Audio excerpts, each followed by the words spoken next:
जय हिंद दोस्तों, स्वागत है एक बार फिर से आपके अपने YouTube चैनल स्टडी प्लेटफॉर्म में। दोस्तों आज हम घटना चक्र के भौतिक विज्ञान की सीरीज को आगे बढ़ाते हुए चालकता और नाभिकीय भौतिकी से संबंधित जितने भी सवाल विभिन्न स्टेट पीसीएस तथा आईएएस प्री में पूछे गए हैं उनको हम लोग देखने वाले हैं। इससे पहले मैंने दोस्तों भौतिक विज्ञान से संबंधित बहुत सारे वीडियो को बनाकर YouTube के प्लेलिस्ट में डाल दिया है। तो अभी तक जिन लोगों ने उस वीडियो को जाकर नहीं देखा है तो कृपया करके प्लेलिस्ट में जाकर उसे देख लें।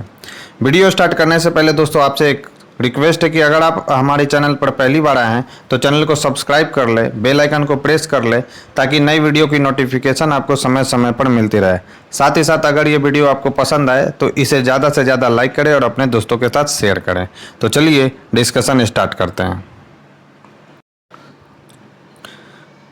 सबसे पहले हम लोग दोस्तों चालकता से संबंधित जितने भी सवाल विभिन्न स्टेट पीसीएस तथा आईएएस प्री में पूछे गए हैं उनको हम लोग देखेंगे। तो चलिए फर्स्ट क्वेश्चन के साथ इस डिस्कशन को स्टार्ट करते हैं। पहला क्वेश्चन है दोस्तों, अतिचालक का लक्षण है। तो याद रखना है दोस्तों, अतिचालक का जो लक्षण है वो क्या है, तो शून्य पारगम्यता। शून्य पारगम्यता जो है दोस्तों अतिचालक का लक्षण है। अब देखते हैं कौन कौन से रिलेटेड फैक्ट्स हमारे एग्जाम के लिए महत्वपूर्ण है। तो विद्युत चुंबक के संदर्भ में पारगम्यता किसी पदार्थ का वह गुण है जो उस पदार्थ में चुंबकीय क्षेत्र स्थापित किए जाने में उस पदार्थ द्वारा प्रदर्शित सहायता की मात्रा बताता है। इसे ग्रीक वर्ण म्यू से प्रदर्शित किया जाता है। पूर्ण अतिचालक की पारगम्यता कितनी होती है दोस्तों, शून्य होती है। और यह VVI सवाल है दोस्तों, बीपीएससी में यह सवाल आपसे पूछ सकता है। बढ़ते अपने नेक्स्ट क्वेश्चन की ओर। नेक्स्ट क्वेश्चन है दोस्तों, अतिचालकता किस ताप पर अत्यधिक आर्थिक महत्व की हो सकती है जिससे लाखों रुपए की बचत हो। तो सामान्य ताप पर जो है दोस्तों अतिचालकता अत्यधिक आर्थिक महत्व की हो सकती है जिससे लाखों रुपए की बचत हो सकती है दोस्तों। और यह यूपी पीसीएस प्री 2000 में पूछा गया है दोस्तों। तो अतिचालकता जिसे सुपर कंडक्टिविटी भी कहते हैं दोस्तों की अवस्था में धातुओं का तापमान 0 डिग्री केल्विन अर्थात कितना होता है दोस्तों, तो -273 डिग्री सेल्सियस के लगभग रहता है। यह ताप भिन्न भिन्न धातुओं के लिए भिन्न भिन्न होता है। इस तापमान को प्राप्त करना काफ़ी व्यवसाध्य होता है दोस्तों। यदि अतिचालकता का गुण सामान्य तापमान पर प्राप्त किया जा सके तो इससे बहुत धन की बचत होगी दोस्तों।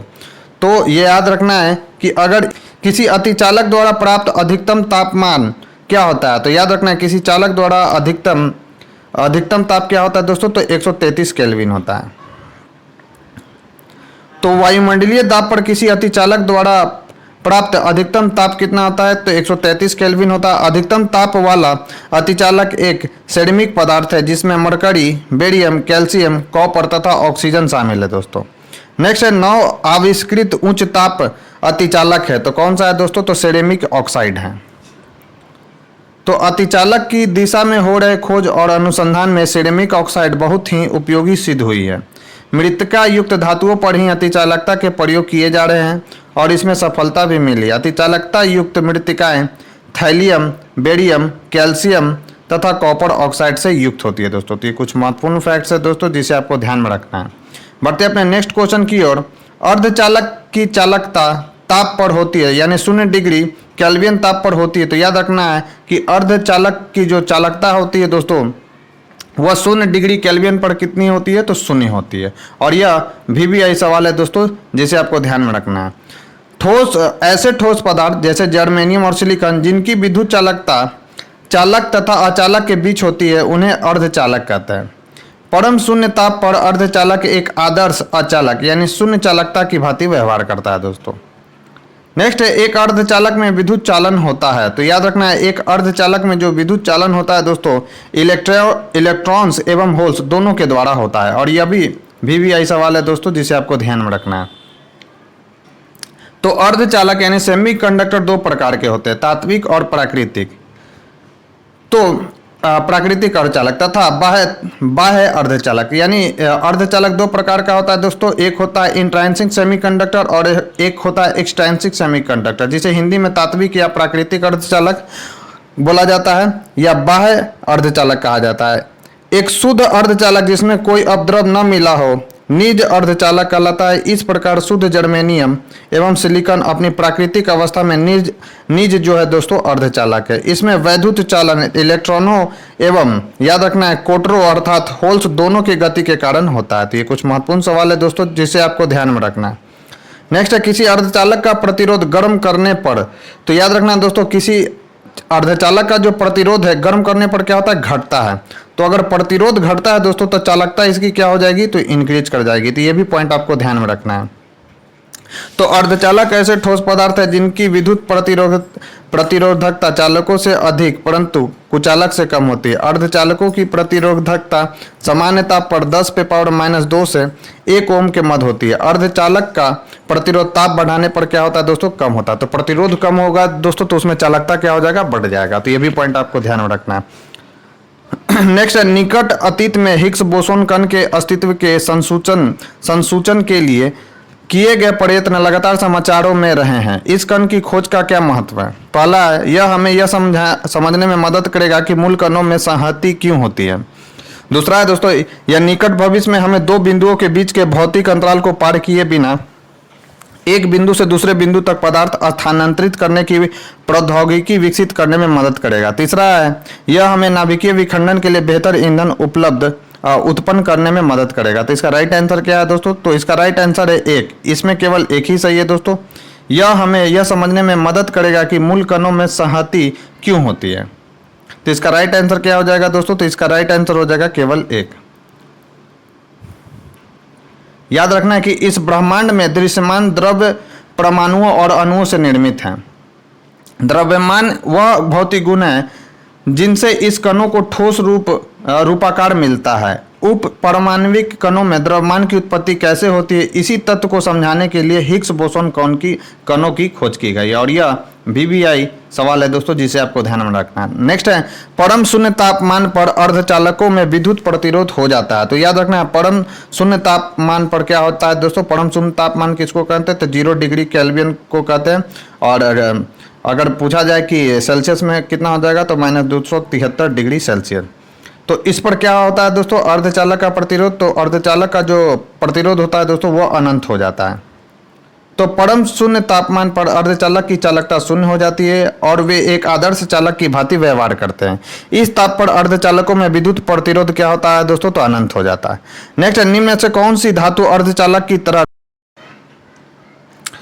नेक्स्ट क्वेश्चन है दोस्तों निम्नलिखित में से कौन ट्रांजिस्टर का एक महत्वपूर्ण भाग है। तो कौन सा ट्रांजिस्टर का एक महत्वपूर्ण भाग है दोस्तों, तो जर्मेनियम जो है ट्रांजिस्टर का एक महत्वपूर्ण भाग है।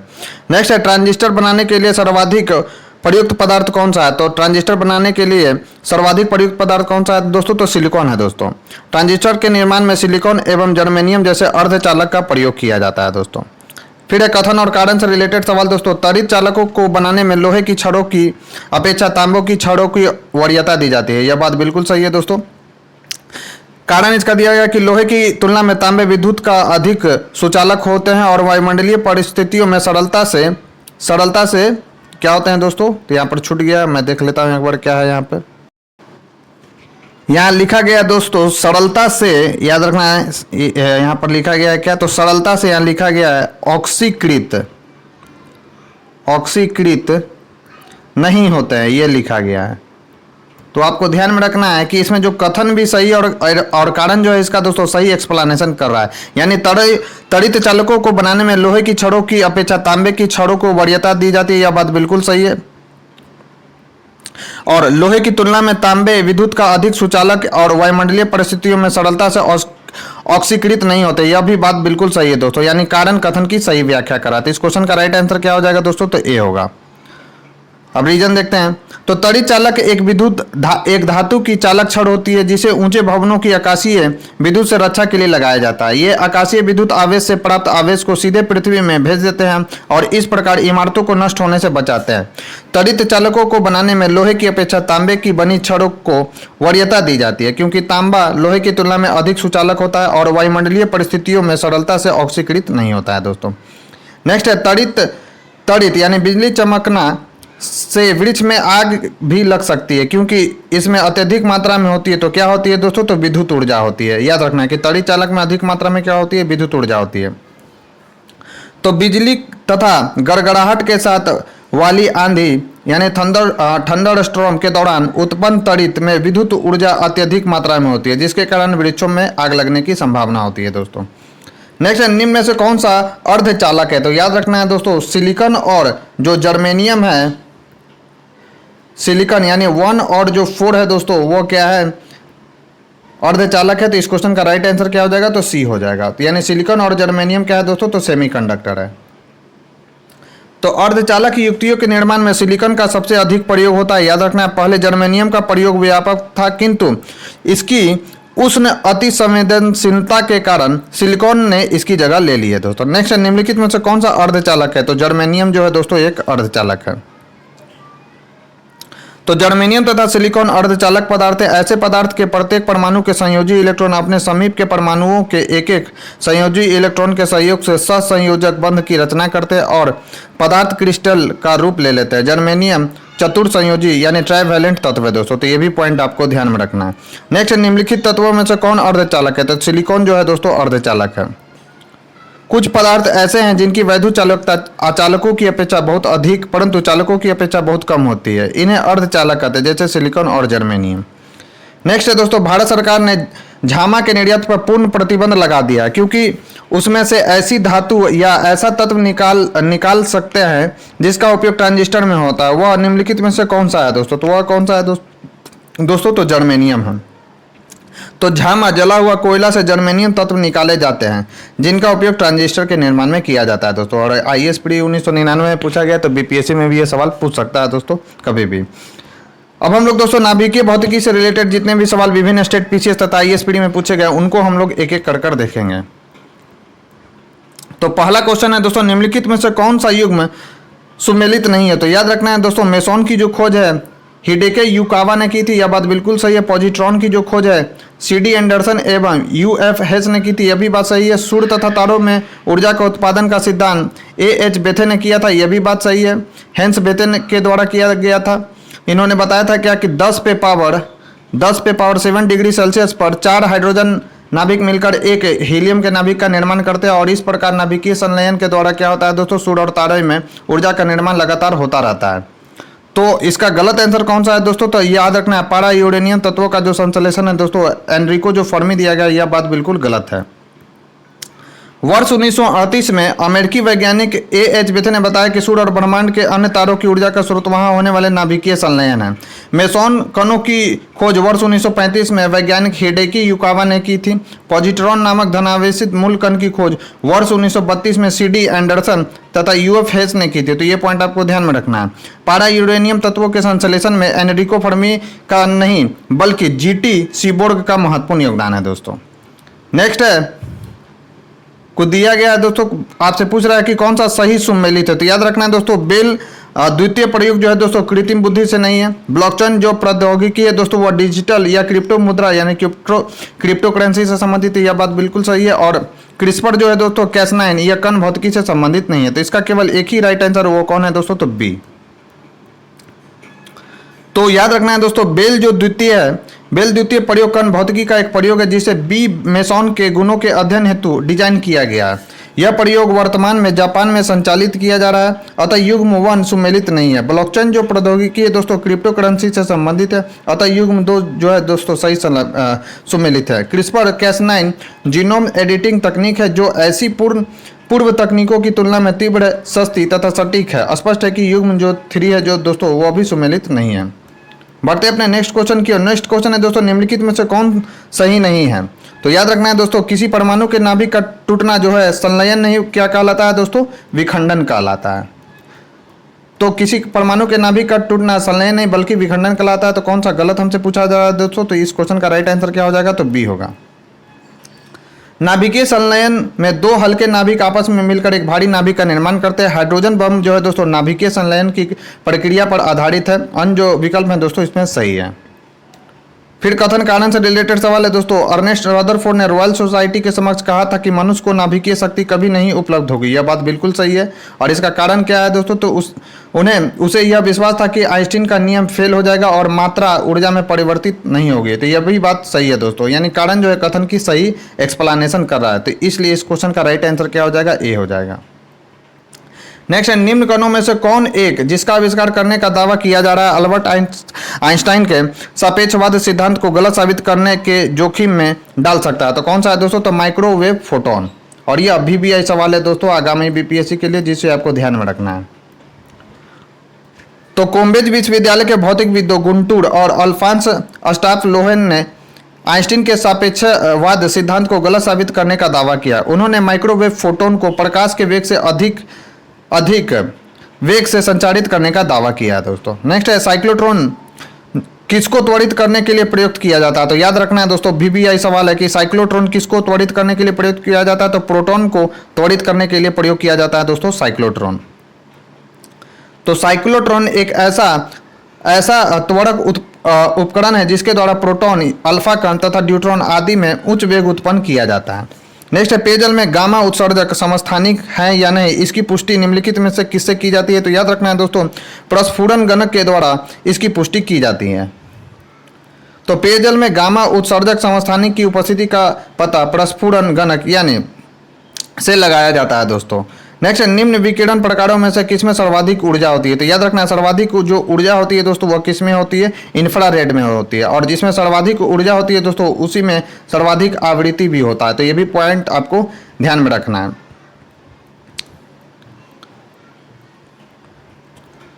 तो याद रखना है दोस्तों, निम्न विकिरण प्रकारों में ऊर्जा का क्रम इस प्रकार है। एक्सरे सबसे ज़्यादा कौन सा है दोस्तों? एक्सरे, उसमें जो है दोस्तों अल्ट्रावायलेट रे, और उसके बाद कौन सा, सॉरी दोस्तों यहाँ पर मैंने गलत ऑप्शन बता दिया।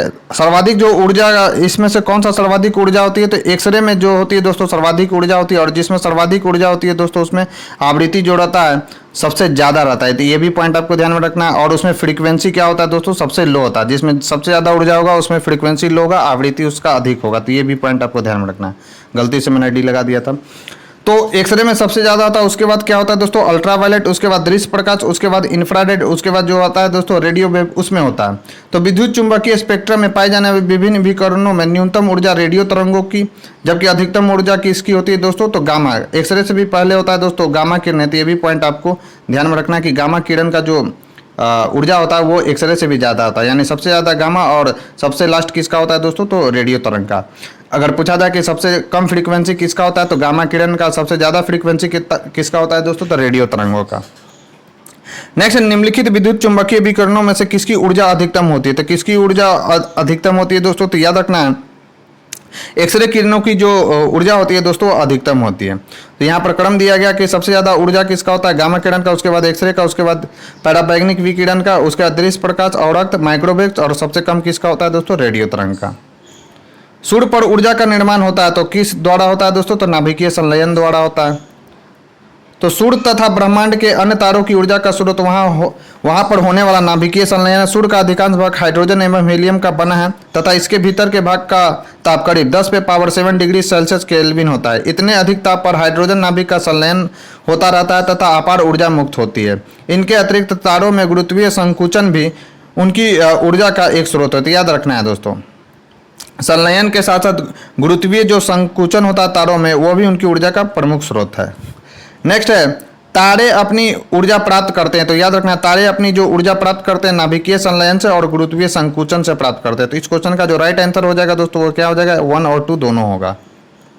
नेक्स्ट है, तारे अपनी ऊर्जा निम्न में से किस प्रकार प्राप्त करते हैं? तो किससे प्राप्त करते हैं दोस्तों? तो नाभिकीय संयोजन के फलस्वरूप अपनी ऊर्जा प्राप्त करते हैं तारे। नेक्स्ट है, सितारों में अक्षय ऊर्जा के स्रोत का कारण क्या है? तो याद रखना है दोस्तों, सितारों में अक्षय ऊर्जा के स्रोत का कारण क्या है? तो हाइड्रोजन का हीलियम में परिवर्तन हो जाना। यानी तारों में अक्षय ऊर्जा का मुख्य स्रोत क्या है दोस्तों? तो हाइड्रोजन का हीलियम में परिवर्तित हो जाना उनके ऊर्जा का मुख्य स्रोत है, मतलब कारण है। नाभिकीय संलयन प्रक्रिया में परमाणु के नाभिक आपस में संलयित होते हैं। यह अत्यधिक गर्म परिस्थितियों में होता है। याद रखना है दोस्तों, अन्य तारे की तरह सूर्य भी नाभिकीय संलयन प्रक्रिया द्वारा ऊष्मा एवं प्रकाश उत्पन्न करता है। इस प्रक्रिया में हाइड्रोजन का नाभिक संलयित होकर हीलियम का निर्माण करता है दोस्तों। नेक्स्ट है, सूर्य से उत्पन्न ऊर्जा का स्रोत है तो कौन सा है दोस्तों? तो नाभिकीय संलयन। और हाइड्रोजन बम भी नाभिकीय संलयन पर कार्य करता है दोस्तों। तो ये भी पॉइंट आपको ध्यान में रखना है। नेक्स्ट क्वेश्चन है, कौन सा कथन नाभिकीय विखंडन से संबंधित नहीं है? न्यूट्रॉन प्रेरित नाभिकीय अभिक्रिया, तारों में ऊर्जा उत्पन्न होती है। तारों में जो ऊर्जा उत्पन्न होता है दोस्तों वह नाभिकीय विखंडन नहीं होता, बल्कि कौन सा होता है? नाभिकीय संलयन होता है। तो ये भी याद रखना है दोस्तों, सेम क्वेश्चन चल रहा था अभी, तो अभी आया था एक तारा का क्वेश्चन, बहुत सारा चला हुआ है। तो जो तारों में जो ऊर्जा होती है दोस्तों, नाभिकीय विखंडन से नहीं होती बल्कि नाभिकीय संलयन से होती है। तो इसका कथन हमसे संबंधित गलत पूछा गया था, तो इसमें कौन सा गलत है दोस्तों, तो बी गलत है। तो नाभिकीय विखंडन में एक भारी नाभिक न्यूट्रॉनों की बमबारी से दो अपेक्षाकृत हल्के रेडियो एक्टिव नाभिकों में टूटता है, जिनका सम्मिलित द्रव्यमान मूल नाभिक के द्रव्यमान से कम होता है। द्रव्यमान की यह क्षति ऊर्जा के रूप में मुक्त होती है। इसके विपरीत नाभिकीय संलयन में दो अथवा अधिक हल्के नाभिक एक अकेले नाभिक में संलयित हो जाते हैं, जिसका द्रव्यमान संलयित होने वाले नाभिकों के द्रव्यमान के योग से कम होता है। द्रव्यमान की यह क्षति ऊर्जा के रूप में मुक्त होती है। सूर्य एवं तारों तथा हाइड्रोजन बम द्वारा, याद रखना है, ऊर्जा उत्पन्न करने की प्रक्रिया नाभिकीय संलयन पर आधारित है, जबकि उपर्युक्त अन्य जो विकल्प है दोस्तों ए सी डी नाभिकीय विखंडन से संबंधित बिल्कुल सही है। नेक्स्ट है, एक कृत्रिम उपग्रह में ऊर्जा, याद रखना है ऊर्जा का स्रोत क्या होता है, तो याद रखना है एक कृत्रिम उपग्रह में ऊर्जा का, विद्युत ऊर्जा का जो मुख्य स्रोत होता है दोस्तों वह सौर सेल होता है। तो कृत्रिम उपग्रह मानव द्वारा निर्मित ऐसा आकाशीय पिंड है जो उद्देश्यों के लिए पृथ्वी की सतह से ऊपर विभिन्न ऊंचाइयों पर स्थापित किए जाते हैं। इन उपग्रहों में विभिन्न इलेक्ट्रॉनिक उपकरण लगाए जाते हैं, जिनके संचालन के लिए सौर सेलों का प्रयोग किया जाता है। ये सौर सेलें सिलिकॉन की बनी होती हैं, जो सौर ऊर्जा को विद्युत ऊर्जा में परिवर्तित करते हैं दोस्तों। नेक्स्ट है, सौर शक्ति उत्पादन के लिए प्रौद्योगिकियों के संदर्भ में निम्नलिखित कथनों पर विचार कीजिए। प्रकाश वोल्टीय प्रक्रिया एक प्रौद्योगिकी है जो कि प्रकाश के विद्युत में प्रत्यक्ष रूपांतरण द्वारा विद्युत जनन करती है, जबकि सौर तापीय प्रक्रिया एक प्रौद्योगिकी है जो सूर्य की किरणों का उपयोग ताप जनित करने के लिए करती है, जिसका आगे विद्युत जनन प्रक्रिया में उपयोग किया जाता है। दूसरा है, प्रकाश वोल्टीय प्रक्रिया प्रत्यावर्ती धारा का जनन करती है, जबकि तापीय प्रक्रिया दिष्ट धारा का जनन करती है। तीसरा है, भारत के पास सौर तापीय प्रौद्योगिकी के लिए विनिर्माण आधार है, किंतु प्रकाश वोल्टीय प्रौद्योगिकी के लिए नहीं है। तो कौन सा कथन आपसे पूछ रहा है दोस्तों सही है, तो केवल एक सही है। यानी याद रखना है दोस्तों, प्रकाश जो वोल्टीय प्रक्रिया है वो एक प्रौद्योगिकी है जो कि प्रकाश के विद्युत में प्रत्यक्ष रूपांतरण द्वारा विद्युत जनन करती है, जबकि सौर तापीय प्रक्रिया एक प्रौद्योगिकी है जो सूर्य की किरणों का उपयोग ताप जनित करने के लिए करती है, जिसका आगे विद्युत जनन प्रक्रिया में उपयोग किया जाता है दोस्तों। तो ये भी केवल सही है, बाकी दोनों जो है दोस्तों गलत हैं। तो फोटो, याद रखना है कि फोटो वोल्टिक प्रौद्योगिकी में प्रकाश वोल्टीय प्रभाव का प्रदर्शन करने वाले अर्धचालकों द्वारा सौर विकिरण को विद्युत ऊर्जा में परिवर्तित किया जाता है। हालांकि प्रकाश वोल्टीय प्रक्रिया दिष्ट धारा यानी डायरेक्ट करंट इलेक्ट्रिसिटी का जनन करती है। याद रखना है, सौर तापीय प्रणालियाँ प्रकाश वोल्टीय प्रणालियों से भिन्न है, क्योंकि ये सौर ऊर्जा के द्वारा तापीय ऊर्जा का जनन करती है, जिसका आगे विद्युत जनन प्रक्रिया में प्रयोग किया जा सकता है। मार्च 2013 में भारत के नवीन एवं नवीकरणीय ऊर्जा मंत्रालय ने घोषणा की थी कि भारत की कुल सौर फोटोवोल्टिक मॉड्यूल उत्पादन क्षमता कितना है, तो 2000 मेगावाट है। स्पष्ट है कि भारत के पास प्रकाश वोल्टीय प्रौद्योगिकी के लिए विनिर्माण आधार है। नेक्स्ट है दोस्तों, सौर जल पंपों के संदर्भ में निम्नलिखित कथनों पर विचार कीजिए। सौर ऊर्जा का प्रयोग पृष्ठीय पंपों यानी सरफेस पंप को चलाने के लिए हो सकता है और सबमर्सिबल पंपों के लिए नहीं। तो इसका राइट आंसर क्या है दोस्तों, याद रखना है कि ये तो नहीं होगा, सबमर्सिबल पंप को के लिए भी इसका उपयोग किया जा सकता है। सेकंड है, सौर ऊर्जा का प्रयोग अपकेंद्री पंपों यानी सेंट्रीफ्यूगल पंप्स को चलाने के लिए हो सकता है और पिस्टन वाले के लिए नहीं। तो ये भी बात बिल्कुल गलत है दोस्तों, इसके लिए भी हो सकता है। तो सौर जल पंप एक ऐसा विद्युत पंप है जिसमें विद्युत एक या एकाधिक फोटोवोल्टिक पैनल द्वारा प्रदान की जाती है। सौर जल पंप में सौर ऊर्जा का प्रयोग पृष्ठीय पंप तथा निमज्जी पंप यानी सबमर्सिबल दोनों के लिए होता है। यह पंप सौर ऊर्जा का प्रयोग अपकेंद्रीय तथा पिस्टन वाले पंप के लिए भी कर सकती है दोस्तों। तो ये कुछ महत्वपूर्ण फैक्ट्स है दोस्तों, जिसे आपको ध्यान में रखना। नेक्स्ट क्वेश्चन है, भारत में सौर ऊर्जा उत्पादन के संदर्भ में दिए गए कथनों पर विचार कीजिए। तो भारत प्रकाश वोल्टिक इकाइयों में प्रयोग में आने वाले सिलिकॉन वेफर्स का दुनिया में तीसरा सबसे बड़ा उत्पादक देश है। दूसरा, सौर ऊर्जा शुल्क का निर्धारण भारतीय सौर ऊर्जा निगम के द्वारा किया जाता है। तो इसका राइट आंसर क्या है दोस्तों, तो याद रखना, ना तो एक ना तो दो, यानी इन दोनों में से कोई भी सही नहीं है दोस्तों। यानी भारत प्रकाश वोल्टिक इकाइयों में प्रयोग होने वाली सिलिकॉन वेफर्स का दुनिया में तीसरा बड़ा उत्पादक देश, यह बात बिल्कुल गलत है। और सौर ऊर्जा शुल्कों का निर्धारण भारतीय सौर ऊर्जा निगम के द्वारा किया जाता है, यह भी बात बिल्कुल गलत है दोस्तों। तो 2016 में ITA सेमीकंडक्टर और semiconductor manufacturing equipment top market report के अनुसार भारत सिलिकॉन वेफर्स के उत्पादन में रैंकिंग में 11वें स्थान पे है दोस्तों, न कि 13वें तीसरे स्थान पे। प्रथम 3 स्थानों पर कौन कौन सा है? तो चीन, जापान और दक्षिण कोरिया। भारतीय सौर ऊर्जा निगम नवीन और नवीकरणीय ऊर्जा मंत्रालय के अधीन सार्वजनिक क्षेत्र का एक निगम है। तो याद रखना है कि किस मंत्रालय के अंतर्गत आता है? तो नवीन एवं नवीकरणीय ऊर्जा मंत्रालय के अधीन। इसका उद्देश्य भारत और विदेश में नवीकरणीय ऊर्जा परियोजना के विकास और कार्यान्वयन के संबंध में एक एकीकृत कार्यक्रम के लिए योजना बनाना और निष्पादन करना है। भारत में सौर ऊर्जा शुल्क का निर्धारण केंद्रीय विद्युत विनियामक आयोग, याद रखना, CERC और राज्य विद्युत विनियामक आयोग यानी SERC द्वारा प्रतिस्पर्धी बोली यानी कॉम्पिटिटिव बिडिंग द्वारा किया जाता है दोस्तों। नेक्स्ट है, निम्नलिखित में से कौन सा तत्व सोलर सेल में उपयोग किया जाता है? तो कौन सा तत्व सोलर सेल में उपयोग किया जाता है दोस्तों? तो सिलिकॉन जो है सोलर सेल में उपयोग किया जाता है। तो सौर सेलों द्वारा प्रकाश ऊर्जा को सीधे विद्युत ऊर्जा में रूपांतरित किया जाता है। सिलिकॉन का उपयोग सौर सेलों में किया जाता है दोस्तों। नेक्स्ट है, प्रकाश वोल्टीय सेल होते हैं। तो प्रकाश वोल्टीय सेल कौन सा होता है दोस्तों? तो सौर सेलों को प्रकाश वोल्टीय सेल कहा जाता है। तो सौर सेल या प्रकाश वोल्टीय सेल एक विद्युतीय उपकरण है जो प्रकाश वोल्टीय प्रभाव द्वारा प्रकाश ऊर्जा को सीधे विद्युत ऊर्जा में बदल देता है। नेक्स्ट है, फोटोवोल्टिक सेल संबंधित है। तो फोटोवोल्टिक जो सेल संबंधित है दोस्तों यानी प्रकाश वोल्टीय सेल, वो सौर ऊर्जा से संबंधित है। सेमी क्वेश्चन है। नेक्स्ट है, नाभिकीय रिएक्टर में स्वपोषित श्रृंखला यानी सेल्फ सस्टेन्ड चैन रिएक्शन संभव है क्योंकि प्रत्येक विखंडन अभिक्रिया में अपेक्षाकृत अधिक न्यूट्रॉन निर्मुक्त होते हैं। दूसरा, न्यूट्रॉन विखंडन प्रक्रिया में तुरंत हिस्सा लेते हैं। तीसरा, द्रुत न्यूट्रॉन ग्रेफाइट द्वारा धीमे किए जाते हैं। और चौथा है दोस्तों, विखंडन प्रक्रिया में निर्मुक्त हर न्यूट्रॉन आगे और विखंडन की शुरुआत करता है। तो इसका राइट आंसर जो है दोस्तों क्या है? 1 और 3 है, यानी 20 का राइट आंसर है। यानी प्रत्येक विखंडन अभिक्रिया में अपेक्षाकृत अधिक न्यूट्रॉन निर्मुक्त होते हैं, यह बात बिल्कुल सही है। और द्रुत न्यूट्रॉन ग्रेफाइट द्वारा धीमे किए जाते हैं, यह भी बात बिल्कुल सही है दोस्तों। तो नाभिकीय रिएक्टर एक विशेष प्रकार की आणविक भट्टी है जिसमें ईंधन के रूप में प्राय यूरेनियम 235 एवं प्लूटोनियम 239 का प्रयोग में लाया जाता है। तो ये भी पॉइंट आपको ध्यान में रखना है। इसमें श्रृंखला अभिक्रिया नियंत्रित होती है। जब इन विस्फोटक पदार्थों पर न्यूट्रॉनों की बमबारी की जाती है तो नए न्यूट्रॉन उत्पन्न होते हैं। न्यूट्रॉनों की गति धीमी करने के लिए H2O हल्का जल और भारी जल ग्रेफाइट बेरिलियम ऑक्साइड को मंदक के रूप में प्रयोग किया जाता है। और ये सब के सब VVI पॉइंट्स है दोस्तों जिसे आपको ध्यान में रखना है। किसका किसका प्रयोग किया जाता है? तो याद रखना है आपको दोस्तों, H2O भारी जल ग्रेफाइट बेरियम ऑक्साइड को मंदक के रूप में प्रयोग किया जाता है। इस प्रकार नाभिकीय रिएक्टर में स्वपोषित श्रृंखला अभिक्रिया संभव होती है दोस्तों। परमाणु रिएक्टर क्या है? तो परमाणु रिएक्टर क्या है दोस्तों? तो आणविक भट्टी है। नेक्स्ट है, नाभिकीय संलयन रिएक्टरों के विषय में निम्नलिखित कथनों पर विचार कीजिए। याद रखना, वे भारी नाभिकों के विखंडन के सिद्धांत पर कार्य करती हैं।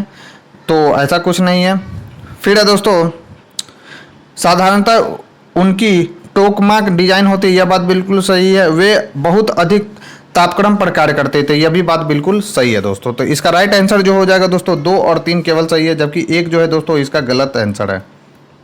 तो नाभिकीय संलयन में 2 हल्के नाभिक आपस में मिलकर एक भारी नाभिक का निर्माण करते हैं, अतः कथन 1 जो है दोस्तों गलत है।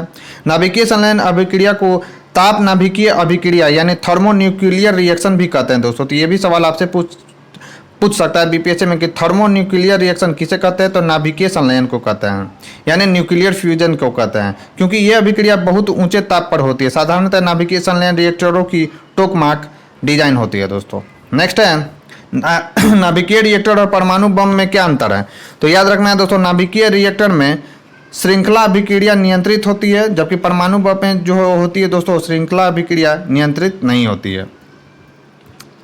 तो नाभिकीय रिएक्टर और नाभिकीय बम समान सिद्धांत पर कार्य करते हैं, लेकिन नाभिकीय रिएक्टर में होने वाला नाभिकीय विखंडन मंदक द्वारा नियंत्रित होता है, जबकि नाभिकीय बम में यह अभिक्रिया अनियंत्रित होती है। ज्ञातव्य है कि नाभिकीय विखंडन एक श्रृंखला अभिक्रिया है।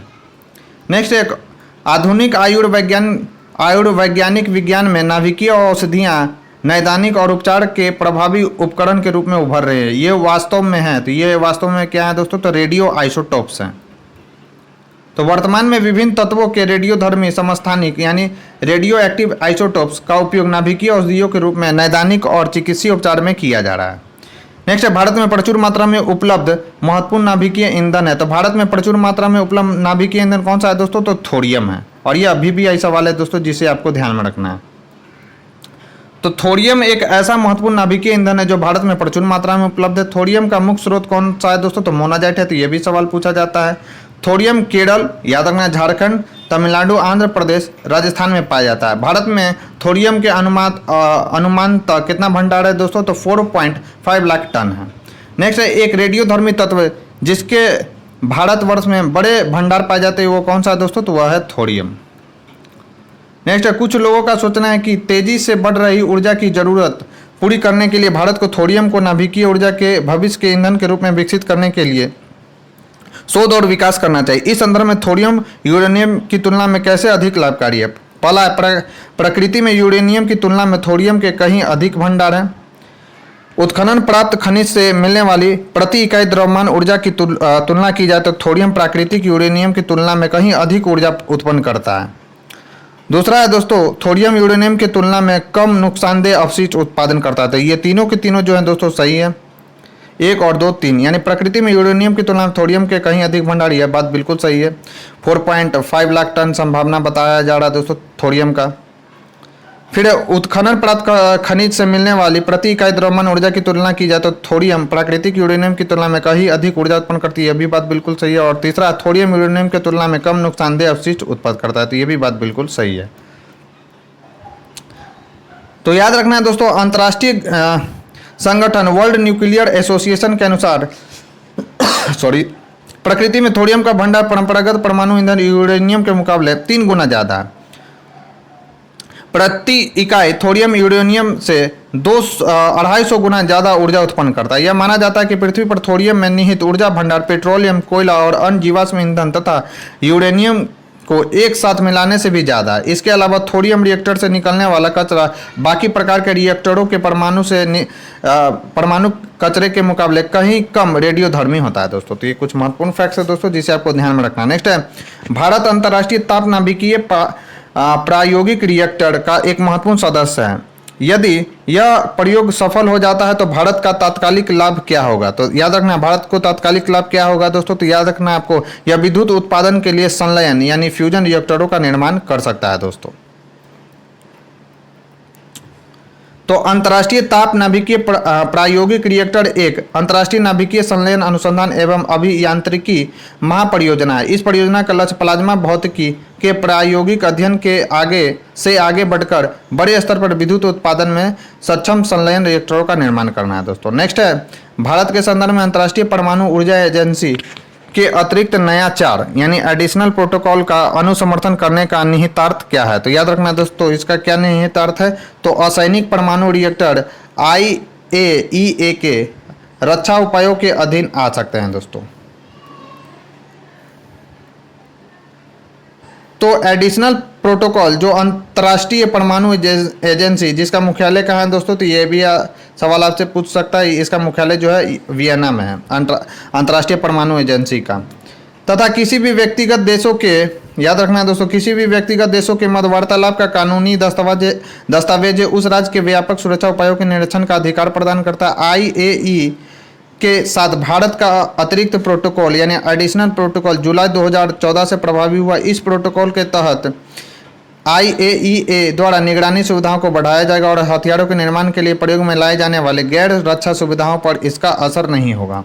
अतिरिक्त प्रोटोकॉल की वजह से सुरक्षा को बढ़ावा मिलेगा और बड़े परमाणु तकनीकों के आयात में वृद्धि होगी। यह भारत के परमाणु निर्यात के आंकड़ों का संग्रह सुनिश्चित करेगा और इस बात की गारंटी देगा कि सामानों को अनधिकृत उपयोग के लिए नहीं बांटा जा रहा है। नेक्स्ट है भारत में कुछ परमाणु रिएक्टर IAEA सुरक्षा उपायों के अधीन रखे जाते हैं जबकि अन्य इस सुरक्षा के अधीन नहीं रखे जाते। तो इसका रीजन क्या है दोस्तों? तो इसका रीजन क्या है? तो कुछ आयातित यूरेनियम का प्रयोग करते हैं और अन्य घरेलू आपूर्ति का। लेटेस्ट सवाल है दोस्तों ये। तो परमाणु ईंधन रिजर्व के प्रबंध का कार्य IAEA का है। स्पष्ट है कि इस रिजर्व बैंक यानी रिजर्व या बैंक की कार्यप्रणाली एवं व्यवस्था के संबंध में दिशा निर्देश तय करने का अधिकार किसे है दोस्तों? तो IA यानी इंटरनेशनल एटॉमिक एनर्जी एजेंसी का है। IAEA द्वारा यह भी सुनिश्चित किया जाता है कि खरीदार देशों द्वारा यूरेनियम का उपयोग केवल ईंधन का उपयोग करने के लिए किया जाए, न कि हथियारों के लिए। इसलिए भारत के कुछ परमाणु रिएक्टरों में आयातित यूरेनियम का प्रयोग करते हैं और अन्य में घरेलू आपूर्ति के ईंधन का प्रयोग होता है। वर्तमान में भारत में 22 नाभिकीय रिएक्टर संचालित होते हैं, जिनमें से 14 रिएक्टर IAEA द्वारा सुरक्षा उपायों यानी सेफ गार्ड के अधीन है, क्योंकि इनमें ईंधन के रूप में आयातित यूरेनियम का प्रयोग किया जाता है। नेक्स्ट है, निम्नलिखित में से कौन सा तत्व परमाणु ईंधन की श्रेणी में नहीं आता है? तो कौन सा नहीं आता है दोस्तों? तो जो कैडमियम है वो परमाणु ईंधन की श्रेणी में नहीं आता, जबकि थोरियम, यूरेनियम और प्लूटोनियम जो है दोस्तों परमाणु ईंधन की श्रेणी में आता है। तो सभी रेडियो एक्टिव पदार्थों का परमाणु ईंधन के रूप में प्रयोग किया जा सकता है। कैडमियम रेडियो एक्टिव पदार्थ नहीं है, अतः यह परमाणु ईंधन श्रेणी में नहीं आता। कैडमियम की छड़ परमाणु रिएक्टरों में न्यूट्रॉन मंदक के रूप में यानी न्यूट्रॉनों को अवशोषण करने में इसका उपयोग किया जाता है दोस्तों, कैडमियम की छड़ का। नेक्स्ट है, अणुशक्ति से नहीं संबंधित खनिज को पहचानिए। तो अणुशक्ति से कौन सा खनिज नहीं संबंधित है दोस्तों? तो क्रोमियम जो है अणुशक्ति से नहीं संबंधित, जबकि मोनाजाइट, थोरियम और बेरिलियम जो है दोस्तों अणुशक्ति से संबंधित है। तो सभी रेडियो एक्टिव पदार्थों का परमाणु ईंधन के रूप में प्रयोग किया जा सकता है। दिए गए विकल्पों में क्रोमियम अणुशक्ति से संबंधित खनिज नहीं है। नेक्स्ट है, निम्नलिखित में से कौन ईंधन नहीं है? तो कौन सा ईंधन नहीं है दोस्तों? तो हीलियम जो है दोस्तों वह ईंधन नहीं है, जबकि यूरेनियम, थोरियम और रेडियम जो है दोस्तों नाभिकीय ईंधन है। तो सभी रेडियो एक्टिव पदार्थों को याद रखना है परमाणु ईंधन के रूप में प्रयोग किया जा सकता है। हीलियम एक अक्रिय गैस है। नेक्स्ट है, निम्नलिखित में से किसका नाभिकीय ईंधन के रूप में प्रयोग नहीं किया जा सकता है? तो किसका नहीं किया जा सकता है दोस्तों? तो कैल्शियम का जो है दोस्तों नाभिकीय ईंधन के रूप में प्रयोग नहीं किया जा सकता। तो यूरेनियम, थोरियम और प्लूटोनियम रेडियो एक्टिव तत्व है जिनका नाभिकीय ऊर्जा प्रयोग करने के लिए ईंधन के रूप में प्रयोग किया जाता है। कैल्शियम हड्डियों, अंडे के छिलके एवं शंख यानी मोलस्क समुदाय का प्राणी का मुख्य अवयव है। यह दूध में सर्वाधिक मात्रा में पाया जाता है। इसका नाभिकीय ईंधन के रूप में प्रयोग नहीं किया जाता। नेक्स्ट क्वेश्चन है दोस्तों, किसका परमाणुवीय ईंधन के रूप में प्रयोग नहीं किया जा सकता? तो याद रखना दोस्तों, लेड का जो है परमाणुवीय ईंधन के रूप में प्रयोग नहीं किया जा सकता। इस क्वेश्चन का राइट आंसर लेड हो जाएगा। तो नाभिकीय ईंधन या परमाणु ईंधन उस सामग्री को कहते हैं जिसे विखंडन या नाभिकीय संलयन की प्रक्रिया द्वारा नाभिकीय ऊर्जा के उत्पादन हेतु प्रयोग किया जाता है। यूरेनियम 235, प्लूटोनियम 239 सबसे अधिक इस्तेमाल किया जाने वाला नाभिकीय ईंधन है। और ये बार बार मैं बोल रहा हूँ दोस्तों, ये दोनों जो सवाल हैं काफ़ी ज़्यादा VVI हैं। थोरियम का भी परमाणुवीय ईंधन के रूप में प्रयोग होता है दोस्तों। और ये सवाल याद रखना है दोस्तों, प्रकृति में कौन सा यूरेनियम प्राकृतिक रूप से पाया जाता है? तो यूरेनियम जो 238 है दोस्तों वो प्राकृतिक रूप से पाया जाता है, जबकि यह यूरेनियम जो 235 है दोस्तों वो कैसा है? तो कृत्रिम है। नेक्स्ट, न्यूक्लियर बम बनाने के लिए निम्न में से किसका उपयोग किया जाता है? तो याद रखना है न्यूक्लियर बम बनाने के लिए यूरेनियम का प्रयोग किया जाता है दोस्तों। तो नाभिकीय या परमाणु बम, नाभिकीय संलयन या नाभिकीय विखंडन, याद रखना है विखंडन, इन दोनों प्रकार के नाभिकीय अभिक्रिया के सम्मिलित से बनाए जा सकते हैं। परमाणु बम में विस्फोटित होने वाला पदार्थ यूरेनियम या प्लूटोनियम होता है दोस्तों। नेक्स्ट है, परमाणु बम का सिद्धांत आधारित है। तो परमाणु बम जो सिद्धांत है दोस्तों नाभिकीय विखंडन पर आधारित होता है। तो परमाणु बम का सिद्धांत नाभिकीय विखंडन पर आधारित होता है, जबकि हाइड्रोजन बम जो है दोस्तों नाभिकीय संलयन पर आधारित होता है। नेक्स्ट है, रेडियो धर्मिता के संदर्भ में निम्नलिखित कथनों में से कौन सा सही है? रेडियो धर्मिता एक नाभिकीय गुण है, सही है। नाभिकीय विखंडन के सिद्धांत पर हाइड्रोजन बम बनाया जाता है, यह बात बिल्कुल गलत है। हाइड्रोजन जो बम है दोस्तों वो नाभिकीय संलयन के सिद्धांत पर बनाया जाता है, याद रखना है, न कि नाभिकीय विखंडन। तो दिए में से कौन सा सही? तो केवल एक ही सही है दोस्तों। तो इस क्वेश्चन का राइट आंसर क्या हो जाएगा? ए होगा। तो रेडियो धर्मिता एक नाभिकीय गुण है। हाइड्रोजन बम नाभिकीय संलयन के सिद्धांत पर कार्य करता है दोस्तों। नेक्स्ट है, परमाणु बम का कार्यकारी सिद्धांत यूरेनियम का नाभिकीय विखंडन है और हाइड्रोजन बम का कार्यकारी सिद्धांत है। तो याद रखना है हाइड्रोजन का जो कार्यकारी सिद्धांत है दोस्तों ड्यूटेरियम का नाभिकीय संलयन है। हाइड्रोजन बम नाभिकीय संलयन की प्रक्रिया पर आधारित है। इसमें ड्यूटेरियम तथा ट्राइटियम के संलयन से अपार ऊर्जा मुक्त होती है। यह अनियंत्रित संलयन अभिक्रिया पर आधारित है। तो यह भी याद रखना है, बहुत ज़्यादा VVI सवाल है ये। नेक्स्ट, हाइड्रोजन बम निम्न में से किस सिद्धांत पर आधारित होता है? तो याद रखना है अनियंत्रित संलयन अभिक्रिया। और देखिएगा दोस्तों, ये क्वेश्चन BPSC में आपको देखने को जरूर मिल सकता है कि हाइड्रोजन बम जो है तो नाभिकीय संलयन पर हर कोई जानता है, लेकिन यह अनियंत्रित संलयन अभिक्रिया पर आधारित होता है हाइड्रोजन बम। ये आपको ध्यान में रखना है, यह VVI सवाल है दोस्तों, जिसे आपको ध्यान में रखना है। हाइड्रोजन बम विकसित किया गया था? तो हाइड्रोजन बम किसके द्वारा विकसित किया गया था? तो एडवर्ड टेलर द्वारा विकसित किया गया था। वर्ष 1908 में हंगरी में जन्मे अमेरिकी वैज्ञानिक एडवर्ड टेलर को हाइड्रोजन बम के जनक यानी फादर ऑफ हाइड्रोजन बम कहा जाता है। नवंबर 1952 में संयुक्त राज्य अमेरिका द्वारा प्रथम हाइड्रोजन बम का परीक्षण प्रशांत महासागर स्थित मार्शल द्वीप में किया गया था। नेक्स्ट क्वेश्चन है, समृद्धि यूरेनियम होता है? तो समृद्ध यूरेनियम क्या होता है दोस्तों? तो प्राकृतिक यूरेनियम जिसमें यूरेनियम 235 आइसोटोप का घटक कृत्रिम रूप से बढ़ाया जा सकता है दोस्तों। तो ये होता है समृद्ध यूरेनियम।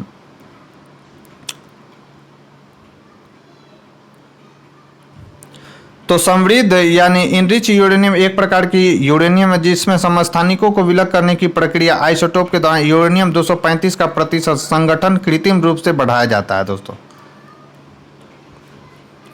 नेक्स्ट है, यूरेनियम के रेडियोधर्मी विघटन का अंतिम उत्पाद है? तो इसके विघटन का जो अंतिम उत्पाद है दोस्तों वो कौन सा है? तो सीसा है।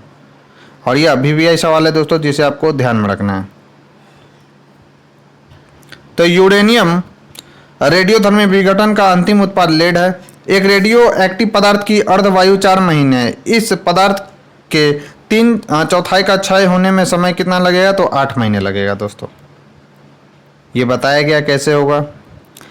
नेक्स्ट है, किसी विघट नाभिक तत्व की अर्ध आयु 5 वर्ष की होती है तो 20 वर्ष बाद विघट नाभिक पदार्थ का जो अंश बच जाता है वह है, तो वह कितना है दोस्तों? तो वह है 1/16। नेक्स्ट है, एक रेडियोधर्मी पदार्थ की अर्ध आयु 10 दिन है तो इसका अभिप्राय यह है कि पदार्थ के 3/4 भाग का विघटन 20 दिन में हो जाएगा दोस्तों। नेक्स्ट है, निम्नलिखित में से कौन सा एक रेडियो एक्टिव नहीं है? तो याद रखना रेडियो एक्टिव कौन सा नहीं है दोस्तों? जर्कोनियम है, क्योंकि यह क्या है दोस्तों? तो यह सेमीकंडक्टर है। तो जर्कोनियम जिसका परमाणु क्रमांक 40 है एक रेडियो एक्टिव तत्व नहीं है। प्राय ऐसे तत्व जिनका परमाणु क्रमांक 80 से अधिक होता है रेडियो एक्टिविता प्रदर्शित करते हैं। प्रश्नगत विकल्पों में स्टेटाइन यानी परमाणु क्रमांक इनका इसका कितना है दोस्तों? 85 है। फ्रांसियम परमाणु क्रमांक कितना है? 87 रेडियो एक्टिव तत्व है। जबकि ट्राइटियम जिसको ट्राइटियम भी कहते हैं दोस्तों हाइड्रोजन का रेडियो एक्टिव समस्थानिक है दोस्तों। नेक्स्ट है, निम्नलिखित में से कौन सा यूरेनियम समस्थानिक परमाणु ऊर्जा संयंत्र में बिजली उत्पादन में इस्तेमाल किया जाता है? तो कौन सा है दोस्तों? तो यूरेनियम 235। परमाणु ऊर्जा संयंत्रों में विद्युत उत्पादन में यूरेनियम समस्थानिक कौन सा है दोस्तों? तो यूरेनियम 235 का उपयोग किया जाता है। और ये VVI सवाल है दोस्तों जिसे आपको ध्यान में रखना है। नेक्स्ट है, विद्युत उत्पादन करने के लिए कौन सी धातु का उपयोग किया जाता है? तो कौन सा है दोस्तों? तो यूरेनियम का। परमाणु ऊर्जा से विद्युत उत्पादन के लिए रिएक्टरों में यूरेनियम के आइसोटोप का उपयोग ईंधन के रूप में किया जाता है। भारत में यूरेनियम के उपयोग का भी प्रयास चल रहा है। अभी यूरेनियम परिष्कृत यूरेनियम 235 और यूरेनियम 238 का उपयोग होता है। नेक्स्ट है, रेडियोधर्मी पदार्थ उत्सर्जित करता है। तो कौन सा उत्सर्जित करता है पदार्थ दोस्तों? तो अल्फा, बीटा और गामा तीनों रे उत्पन्न करता है दोस्तों रेडियोधर्मी पदार्थ। इसका राइट आंसर क्या हो जाएगा? बी। तो ऐसे पदार्थ जो रेडियो एक्टिव किरणों का उत्सर्जन करते हैं रेडियो एक्टिव पदार्थ कहलाते हैं। इनमें अल्फा, बीटा, गामा तीनों किरणें उत्सर्जन होता है दोस्तों। नेक्स्ट है, अगर चालू नाभिकीय रिएक्टर में कंट्रोल छड़ों का उपयोग नहीं किया जाए तो क्या होगा? तो क्या होगा दोस्तों? तो चयन प्रक्रिया सीमा से बाहर चली जाएगी। तो नाभिकीय रिएक्टर में नियंत्रक यानी कंट्रोल छड़ों का उपयोग नहीं किया जाए तो नाभिकीय प्रक्रिया जारी रहेगा तथा इससे उत्पन्न ऊर्जा की विपुल मात्रा विध्वंस का कारण बन सकती है। नाभिकीय रिएक्टरों में कैडमियम की छड़ों का नियंत्रक छड़ों के रूप में उपयोग किया जाता है, याद रखना है दोस्तों। नेक्स्ट है, भारत का प्रथम परमाणु संयंत्र निम्न में से कौन सा है? तो तारापुर जो है दोस्तों भारत का प्रथम परमाणु संयंत्र है। और यह सब VVI सवाल है दोस्तों जिसे आपको ध्यान में रखना है। तो भारत का प्रथम परमाणु संयंत्र तारापुर कहाँ पर है दोस्तों? मुंबई में स्थापित है। कब स्थापित किया गया था? तो ये इसे स्थापित किया गया था 1969 में कार्य करना प्रारंभ किया था। इसकी मूल क्षमता जो है दोस्तों कितनी है? तो याद रखना है 320 मेगावाट थी। यहाँ वर्ष 2005-06 में 540 से 540 मेगावाट की दो और इकाइयाँ ने कार्य प्रारंभ किया है दोस्तों। तो ये कुछ महत्वपूर्ण फैक्ट्स है दोस्तों जिसे आपको ध्यान में रखना है। बढ़ते हैं अपने नेक्स्ट क्वेश्चन की ओर। हमारा नेक्स्ट क्वेश्चन है दोस्तों, याद रखना है भारत का प्रथम परमाणु ऊर्जा संयंत्र। तो भारत का प्रथम परमाणु ऊर्जा केंद्र है केंद्र कहाँ पर स्थित है दोस्तों? तो तारापुर परमाणु ऊर्जा केंद्र है दोस्तों। तो यद्यपि भारत में सर्वप्रथम परमाणु रिएक्टर अप्सरा 1956 और साइरस 1960 की स्थापना ट्राम्बे स्थित बार्क में की गई थी, यानी भाभा एटॉमिक रिसर्च सेंटर में की गई थी दोस्तों। तथापि ये अनुसंधान रिएक्टर ही थे। भारत का प्रथम परमाणु ऊर्जा केंद्र जो था दोस्तों वर्ष 1969 ईस्वी में तारापुर में प्रचालित हुआ था। नेक्स्ट है, बार्क के वर्तमान निदेशक कौन है? तो जो बार्क के जो वर्तमान निदेशक है दोस्तों, उस समय का जो जब क्वेश्चन बना था तो उस समय थे आर के सिन्हा, लेकिन वर्तमान में पूछा जाए कि भाभा एटॉमिक रिसर्च सेंटर के वर्तमान में अध्यक्ष कौन है? तो अजीत कुमार मोहंती हैं दोस्तों। नेक्स्ट है, ध्रुव पूर्णिमा तथा साइरस से क्या संबंध है? तो ध्रुव पूर्णिमा तथा साइरस से क्या संबंध है दोस्तों? तो ये भारतीय शोध रिएक्टर है। तो ध्रुव रिएक्टर की डिजाइन स्वदेशी तकनीक से तैयार की गई है। इस संयंत्र को औद्योगिक परमाणु संयंत्र भी कहा जाता है, क्योंकि इसमें कोबाल्ट 16, क्रोमियम 51 और आयोडीन 131 आदि समस्थानिकों का उत्पादन किया जाता है। इस संयंत्र का प्रतिरक्षा के क्षेत्र में महत्व है। साइरस नाभिकीय रिएक्टर की स्थापना कनाडा के सहयोग से 1960 ईस्वी में की गई थी।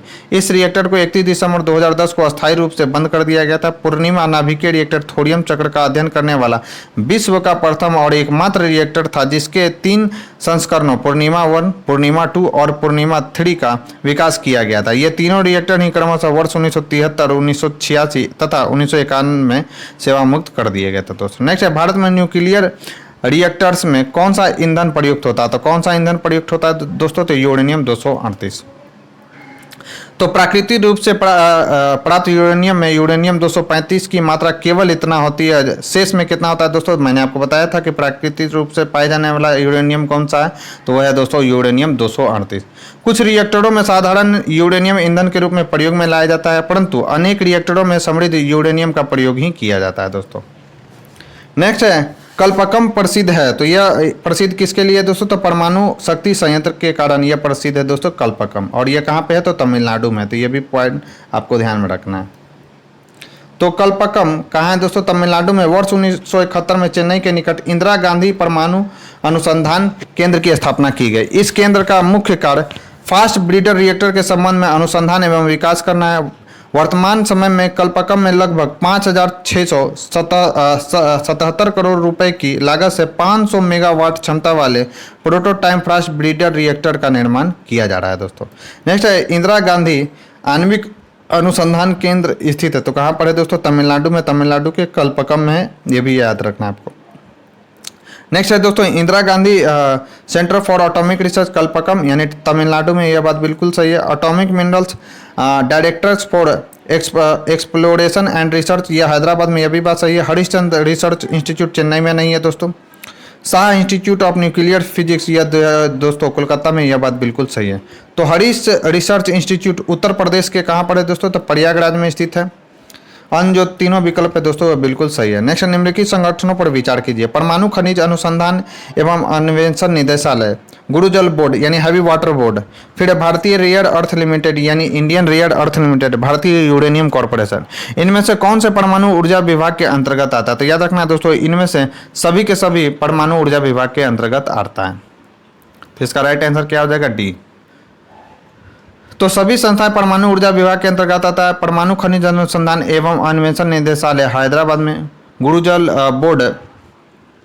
बोर्ड जो दिया गया दोस्तों, गुरुजल बोर्ड, यहाँ पे थोड़ा धुंधलापन है। गुरुजल बोर्ड यानी हैवी वाटर बोर्ड जो है दोस्तों, भारतीय रेयर अर्थ लिमिटेड मुंबई में तथा भारतीय यूरेनियम कॉर्पोरेशन जाडूगोड़ा में है दोस्तों। तो ये भी पॉइंट आपको ध्यान में रखना है, काफ़ी महत्वपूर्ण पॉइंट है ये। बढ़ते अपने नेक्स्ट क्वेश्चन की। भारत में भारी जल बनाया जाता है। तो याद रखना, भारत में जो भारी जल है दोस्तों वो ट्राम्बे में बनाया जाता है, जो कि बॉम्बे में स्थित है दोस्तों। तो भारत में भारी जल के उत्पादन की जिम्मेवारी ट्राम्बे मुंबई स्थित भारी जल बोर्ड यानी हैवी वाटर बोर्ड है, जिसका उपयोग नाभिकीय रिएक्टरों में किया जाता है। भारी जल बोर्ड 7 भारी जल संयंत्रों का संचालन करते हैं, जो बड़ौदा, हजीरा, कोटा, मनुगुरु, तलचेड़, थाल तथा तूतीकोरिन में स्थित है दोस्तों। नेक्स्ट है, सूची 1 को सूची 2 से मिलान करना है। तो कल्पकम कहाँ पे? तमिलनाडु में। नरोड़ा कहाँ पर है दोस्तों? तो ट्राम्बे तो पहले महाराष्ट्र में, नरोड़ा है गुजरात में, और काकड़ापाड़ा कहाँ पर है दोस्तों? तो सॉरी उल्टा हो गया थोड़ा। तो नरोड़ा कहाँ है दोस्तों? तो उत्तर प्रदेश में। काकड़ापाड़ा कहाँ है दोस्तों? तो गुजरात में। तो ए का 3 हो जाएगा और बी का 1 हो जाएगा, और सी का जो हो जाएगा दोस्तों 2 हो जाएगा, तो सी का 2 इसमें, तो इस क्वेश्चन का राइट आंसर क्या हो जाएगा, बी हो जाएगा। तो कल्पकम भारत के तमिलनाडु राज्य में स्थित एक छोटा सा कस्बा है। कल्पकम मुक्त यहाँ स्थापित नाभिकीय संयंत्रों के लिए प्रसिद्ध है। नरोड़ा गंगा नदी के किनारे उत्तर प्रदेश के बुंदेल शहर जिले में स्थित है। यहाँ भी परमाणु विद्युत संयंत्र स्थापित है। काकड़ापाड़ा परमाणु ऊर्जा संयंत्र गुजरात के सूरत शहर में के निकट स्थित है। ट्राम्बे जो है मुंबई के पूर्वोत्तर में स्थित एक उपनगर है, जहाँ भारत का नाभिकीय अनुसंधान केंद्र यानी भाभा एटॉमिक रिसर्च सेंटर स्थित है। नेक्स्ट है, निम्न में से कौन सुमेलित है। राजस्थान परमाणु ऊर्जा संयंत्र उदयपुर, तो यही सही है दोस्तों। नरोड़ा जो है, नरोड़ा परमाणु सुमेलित नहीं है, सुमेलित नहीं है, तो राजस्थान परमाणु ऊर्जा संयंत्र जो है सुमेलित नहीं। नरोड़ा परमाणु ऊर्जा संयंत्र जो है दोस्तों उत्तर प्रदेश में। मद्रास परमाणु ऊर्जा संयंत्र कल्पकम में यानी तमिलनाडु में है। कैगा परमाणु ऊर्जा संयंत्र जो है दोस्तों कर्नाटक में है। तो इसका राइट आंसर क्या हो जाएगा, तो ये हो जाएगा दोस्तों। तो राजस्थान परमाणु ऊर्जा संयंत्र रावत भाटा कोटा में स्थित है दोस्तों। नेक्स्ट है, नीचे दिए गए कूटों में से सही उत्तर चुने। परमाणु ऊर्जा संयंत्र स्थापित है, तो नरोड़ा में तो है ही दोस्तों, यानी एक तो होगा दोस्तों। और कल्पकम यानी तमिलनाडु इसमें भी स्थित है। तो इस क्वेश्चन का जो राइट आंसर हो जाएगा 1 और 3 दोनों होगा। तो परमाणु ऊर्जा संयंत्र नरोड़ा और कल्पकम में स्थित है। उत्तर प्रदेश के बुंदेल शहर जिले में स्थित नरोड़ा में परमाणु विद्युत गृह के अंतर्गत दाबित भारी जल रिएक्टर की, याद रखना है, रिएक्टर की 220 मेगावाट क्षमता वाली 2 इकाइयाँ कार्यरत है। इस विद्युत ग्रिड से दिल्ली और उत्तर प्रदेश को बिजली प्राप्त होती है। कल्पकम संयंत्र चेन्नई के निकट स्थित दाबित भारी जल रिएक्टर है। यहाँ 220 और 220 की मेगावाट क्षमता वाली 2 इकाइयाँ कार्यरत है। इसकी संपूर्ण डिजाइन भारतीय अभियंता एवं विशेषज्ञों द्वारा तैयार की गई है दोस्तों। नेक्स्ट है, भारत का निम्नलिखित में से कौन सा परमाणु संयंत्र 4 भूकंपीय पेटी में अवस्थित है। तो नरोड़ा जो है दोस्तों जो कि यूपी में स्थित है, वो परमाणु संयंत्र 4 भूकंपीय पेटी में स्थित है दोस्तों। तो नरोड़ा परमाणु संयंत्र भूकंपीय पेटी 4 में अवस्थित है, जबकि कल्पकम पेटी 2 में तथा कैगा और तारापुर भूकंपीय पेटी किस में स्थित है दोस्तों, तो 3 में स्थित है। वह परमाणु ऊर्जा संयंत्र जो हाल ही में सक्रिय हुआ स्थापित है, तो कहाँ पर स्थापित है दोस्तों, तो वह कैगा में स्थापित है। कैगा कहाँ पर है, तो कर्नाटक में है दोस्तों। तो कर्नाटक के कारवार में कैगा गांव में काली नदी के बाएं किनारे पर स्थापित 220 मेगावाट की दूसरी इकाई को मार्च 2000 में राष्ट्र को समर्पित किया गया। वर्तमान में कैगा में प्रेशराइज्ड हैवी वाटर रिजर्वायर की कुल 4 इकाइयाँ कार्यरत है, जिनमें प्रत्येक की क्षमता कितनी है दोस्तों, तो 220 मेगावाट है दोस्तों। नेक्स्ट है, तमिलनाडु के कुडनकुलम में रूस परमाणु भट्टियों की कितनी इकाइयाँ लगाने हेतु राजी हुआ है। तो कितना भट्टियाँ लगाने के लिए राजी हुआ है दोस्तों, तो याद रखना 6 भट्टियाँ लगाने के लिए रूस राजी हुआ है दोस्तों तमिलनाडु के कुडनकुलम में। तो याद रखना है दोस्तों, तमिलनाडु के कुडनकुलम में रूस परमाणु रिएक्टरों की 6 इकाइयाँ लगाने के लिए राजी हुआ है। इन 6 रिएक्टरों हेतु रूस उपकरण तथा अवयव उपलब्ध कराएगा, जबकि इन रिएक्टरों का निर्माण nuclear power corporation of India limited द्वारा किया जाएगा। 31 दिसंबर 2014 को कुडनकुलम परमाणु ऊर्जा संयंत्र की 1000 मेगावाट क्षमता की पहली इकाई का व्यावसायिक परिचालन प्रारंभ हो गया, जबकि 1000 मेगावाट की दूसरी इकाई का परिचालन 31 मार्च 2017 को प्रारंभ हुआ है दोस्तों। नेक्स्ट है, कल्पकम के फास्ट ब्रीडर टेस्ट रिएक्टर में प्रयुक्त ईंधन है, तो कौन सा है दोस्तों, तो प्लूटोनियम है। तो ये भी सवाल है दोस्तों, जिसे आपको ध्यान में रखना है। तो फास्ट ब्रीडर रिएक्टर में नियंत्रित श्रृंखला अभिक्रिया के साथ उत्पादित विखंडनीय पदार्थों की मात्रा व्यय होने वाले पदार्थों से अधिक होता है। कल्पकम स्थित इंदिरा गांधी परमाणु अनुसंधान केंद्र में फास्ट ब्रीडर टेस्ट रिएक्टर का संचालन आरंभ हो चुका है। इसमें प्लूटोनियम से यूरेनियम उत्पन्न होता है दोस्तों। नेक्स्ट है, कल्पकम फास्ट ब्रीडर रिएक्टर के विषय में क्या चाहते हैं। इसमें केवल प्राकृतिक यूरेनियम ईंधन के रूप में प्रयोग होता है, ऐसा नहीं है दोस्तों, कृत्रिम भी इसमें प्रयोग होता है। इसमें प्लूटोनियम कार्बाइड एवं प्राकृतिक यूरेनियम कार्बाइड का मिश्रण ईंधन के रूप में प्रयोग होता है, यह बात बिल्कुल सही है। इसमें 200 मेगावाट से अधिक परमाणु ऊर्जा विद्युत ऊर्जा उत्पन्न की जाएगी, यह भी बात सही है। इसका राइट जो आंसर हो जाएगा दोस्तों कौन सा हो जाएगा, सी, यानी 2 और 3 दोनों। तो कल्पकम फास्ट ब्रीडर रिएक्टर में प्लूटोनियम कार्बाइड एवं प्राकृतिक यूरेनियम कार्बाइड का मिश्रण ईंधन के रूप में प्रयोग होता है। इसमें 200 मेगावाट से अधिक परमाणु विद्युत उत्पन्न की जाएगी। इसके ईंधन में 70% मात्रा प्लूटोनियम कार्बाइड की, जबकि 30% जो मात्रा है दोस्तों यूरेनियम कार्बाइड की होती है। इस प्रकार कथन 2 और 3 दोनों सही है, जबकि कथन 1 जो है दोस्तों गलत है। कल्पकम के फास्ट ब्रीडर रिएक्टर निम्नलिखित में से कौन सा शीतलक प्रयोग लाया जाता है, तो कौन सा शीतलक इसमें प्रयोग में लाया जाता है दोस्तों, तो इसमें जो शीतलक प्रयोग में लाया जाता है दोस्तों उसका नाम क्या है? तो एक मिनट दोस्तों, तो इसका जो शीतलक है दोस्तों, तो यह डी यानी द्रवित सोडियम जो है दोस्तों इसमें शीतलक के रूप में प्रयोग में लाया जाता है कलपक्कम में जो फास्ट ब्रीडर रिएक्टर है। और यह VBI सवाल है दोस्तों जिसे आपको ध्यान में रखना है। बढ़ते अब इससे रिलेटेड फैक्ट्स देख लेते हैं। तो कलपक्कम में वर्ष 1985 में फास्ट ब्रीडर रिएक्टर का परिचालन किया जा रहा है। इस रिएक्टर में प्लूटोनियम और यूरेनियम मिश्रित कार्बाइड ईंधन का प्रयोग किया जाता है, जबकि द्रवित या गलित सोडियम का प्रयोग शीतलक के रूप में किया जाता है दोस्तों। एक नाभिकीय रिएक्टर में भारी जल का क्या कार्य है? तो एक नाभिकीय रिएक्टर में भारी जल का क्या कार्य होता है दोस्तों? तो न्यूट्रॉनों की गति को कम करना नाभिकीय रिएक्टर में हैवी वाटर का काम होता है। तो हैवी वाटर हाइड्रोजन के समस्थानिक ड्यूटेरियम का ऑक्साइड है। परंपरागत नाभिकीय रिएक्टर जिनमें यूरेनियम 238 और प्लूटोनियम 239 ईंधन के रूप में प्रयुक्त होते हैं में भारी जल मंदक के रूप में प्रयुक्त होता है। इसका कार्य श्रृंखला अभिक्रिया में निर्मुक्त तीव्र गति वाले न्यूट्रॉन की गति को कम करना होता है ताकि श्रृंखला अभिक्रिया को नियंत्रित किया जा सके। ग्रेफाइट एवं बेरिलियम का उपयोग भी मंदक के रूप में किया जाता है, तो ये भी पॉइंट आपको ध्यान में रखना है। आधुनिक संवर्धित यूरेनियम वाले रिएक्टरों में सामान्य हल्का जल यानी लाइट वाटर ही मंदक के रूप में प्रयोग किया जाता है दोस्तों। नेक्स्ट है नाभिकीय रिएक्टर में निम्न में से किसे मंदक के रूप में प्रयोग किया जाता है? तो याद रखना है कि ग्रेफाइट और साधारण जल दोनों का उपयोग किया जाता है दोस्तों मंदक के रूप में। तो परंपरागत नाभिकीय रिएक्टरों में याद रखना है मंदक के रूप में ग्रेफाइट भारी जल एवं साधारण जल का प्रयोग किया जाता है। ग्रेफाइट औद्योगिक स्तर पर निर्मित होने वाला शुद्धतम पदार्थों में से एक है तथा अत्यधिक तापमानों पर भी अपने गुण बनाए रखता है। तथापि आधुनिक संवर्धित यूरेनियम वाले रिएक्टरों में साधारण जल भी मंदक के रूप में कार्य करता है दोस्तों। और ये सब के सब VBI पॉइंट्स है दोस्तों जिसे आपको ध्यान में रखना है। नेक्स्ट है नाभिकीय संयंत्रों में ग्रेफाइट का उपयोग किया जाता है। तो किसके रूप में दोस्तों? तो विमंदक की तरह उपयोग किया जाता है दोस्तों नाभिकीय संयंत्रों में ग्रेफाइट का उपयोग। नेक्स्ट नाभिकीय रिएक्टरों में निम्न में से किसे मंदक के रूप में प्रयोग किया जाता है दोस्तों? तो याद रखना है भारी जल और जो सादा जल है दोस्तों। आधुनिक में सादा जल का उपयोग किया जाता, पहले भारी जल का भी उपयोग किया जाता था। तो इसका राइट आंसर भारी जल और सादा जल दोनों होगा दोस्तों। नेक्स्ट है फास्ट ब्रीडर रिएक्टर बिजली पैदा करने वाला एक नाभिकीय रिएक्टर है जो बिजली उत्पन्न करता है। तो जो बिजली उत्पन्न कैसे करता है दोस्तों? तो विखंडन, नाभिकीय विखंडन प्रक्रिया के द्वारा बिजली उत्पन्न करता है दोस्तों। तो फास्ट ब्रीडर रिएक्टर बिजली पैदा करने वाला एक नाभिकीय रिएक्टर है जो विखंडन प्रक्रिया के द्वारा बिजली उत्पन्न करता है।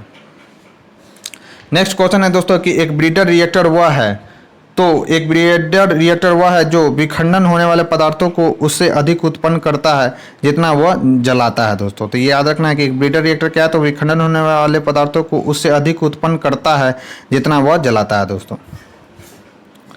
तो एक ब्रीडर रिएक्टर एक ऐसा नाभिकीय रिएक्टर है जो ईंधन के रूप में जितना विखंडनीय पदार्थ व्यय करता है उससे अधिक उत्पन्न करता है दोस्तों। नेक्स्ट है the nuclear power corporation of India अब दूसरे देशों की प्रेशराइज हैवी वाटर रिएक्टर्स निर्यात करने की स्थिति में इन रिएक्टरों की क्षमता होगी। तो इन रिएक्टरों की क्षमता क्या होगी दोस्तों? तो इसमें स्टार लगा हुआ है, देखते हैं।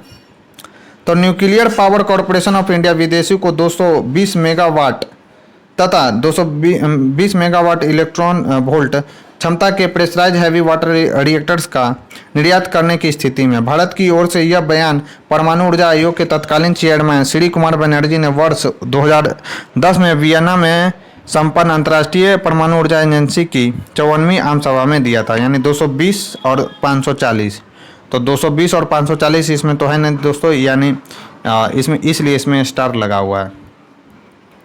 नेक्स्ट निम्नलिखित में से किस नाभिकीय शक्ति संयंत्र की कुल स्थापित क्षमता अधिकतम है? तो याद रखना दोस्तों ये VBI सवाल है। कुडम जो है दोस्तों नाभिकीय शक्ति संयंत्र, इसकी जो कुल स्थापित क्षमता है वह दोस्तों अधिक है, यानी ऊर्जा उत्पादित क्षमता। तो महाराष्ट्र के तारापुर स्थित तारापुर परमाणु ऊर्जा संयंत्र की कुल क्षमता कितना है दोस्तों? तो याद रखना 1400 मेगावाट है। कैगा परमाणु जो कि कर्नाटक में स्थित है दोस्तों उसकी क्षमता 880 मेगावाट है। और काकड़ापाड़ा जो कि गुजरात में स्थित है दोस्तों उसकी जो कुल उत्पादन क्षमता है वो 440 मेगावाट है। जबकि कुडनकुलम परमाणु ऊर्जा संयंत्र की कुल स्थापित क्षमता कितना है दोस्तों? तो 2000 मेगावाट है। और यह VBI सवाल है दोस्तों, मैं बार बार बोल रहा हूँ जिसे आपको ध्यान में रखना है। नेक्स्ट है पोखरण नाभिकीय परीक्षण 1974 का आधिकारिक कोड था, तो क्या था दोस्तों? तो स्माइलिंग बुद्धा। तो भारतीय परमाणु आयोग ने पोखरण में अपना पहला भूमिगत नाभिकीय परीक्षण 18 मई 1974 को किया था। यह संयुक्त राष्ट्र सुरक्षा परिषद के 5 अस्थायी सदस्यों के अलावा किसी अन्य राष्ट्र द्वारा किया गया पहला पुष्ट नाभिकीय परीक्षण था। इस परीक्षण को स्माइलिंग बुद्धा कोड नाम दिया गया। नेक्स्ट पोखरण 2 परीक्षण कब किया गया था, याद रखना 11 मई 1998। बीपीएससी में यह सवाल पूछा गया, आगे भी यह सवाल पूछ सकता था। 11 मई 1998 को पोखरण 2 का परीक्षण किया गया था। पोखरण 2 के अंतर्गत भारत में ऑपरेशन शक्ति के तहत, याद रखना है, के तहत राजस्थान के पोखरण निरीक्षण स्थल में 5 परमाणु परीक्षण किए गए थे। प्रथम परीक्षण 11 मई 1998 को तथा अन्य 2 परीक्षण 13 मई 1958 को किए गए थे दोस्तों। नेक्स्ट है मई 1998 में पोखरण में भारत में 5 परमाणु परीक्षण किए गए थे। बताइए पोखरण किस राज्य में? तो यह राजस्थान में राज्य में है दोस्तों। तो दोस्तों ये थी हमारी आज की डिस्कशन। इस डिस्कशन में बस आज इतना ही। यह डिस्कशन मुझे कैसा लगा मुझे कमेंट बॉक्स में लिखकर जरूर बताएं। साथ ही साथ अगर ये वीडियो आपको पसंद आए तो इसे ज़्यादा से ज़्यादा लाइक करें और अपने दोस्तों के साथ शेयर करें। अगर वीडियो में कुछ कमी रह गई हो तो ज़रूर मुझे कमेंट कर बताएं। तो आज के लिए बस इतना ही। मिलते हैं हम अपने नेक्स्ट वीडियो में। तब तक के लिए बने रहें हमारे यूट्यूब चैनल के साथ। Thank you.